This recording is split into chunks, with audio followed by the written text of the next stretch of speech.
সব মানুষই একই কোয়ালিটির জীবন বাঁচে না। এমনকি তারা একই পরিস্থিতিতে থাকলেও তার মধ্যে দিয়ে আলাদাভাবে যান। মৃত্যুর বেলাতেও একই।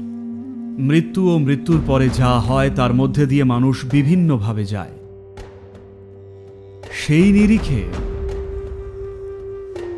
কারোর মৃত্যুতে যাদের মন ব্যথিত, তাদের জন্য কিছু জিনিস আমরা করতে পারি। 14 দিনের মধ্যে হলে আমরা তাৎপর্যপূর্ণ কিছু করতে পারি। 48 দিনের মধ্যে হলে তখনও সম্ভব, 90 দিনের মধ্যে হলেও সম্ভব। তো পিতৃ মানে শুধু স্বামী কিংবা বাবা বা দাদু, ঠাকুরদা বা দিদার বিষয় নয়। শুধু তারা নয়, আমাদের সমস্ত পূর্বপুরুষই সাধারণত প্রায়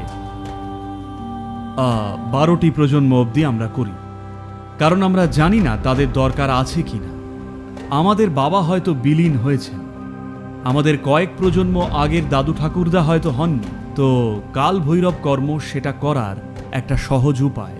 প্রতি বছর মহালয়া অমাবস্যায় আপনি সে সবার জন্য করে যেতে পারেন। আমরা জানি না আমাদের সাহায্যের দরকার কিনা, কিন্তু তবুও করে যাই। আমাদের সঙ্গে জেনেটিক্যালি যুক্ত এমন যারা আছে তাদের সবার জন্যই আমরা করতে থাকি।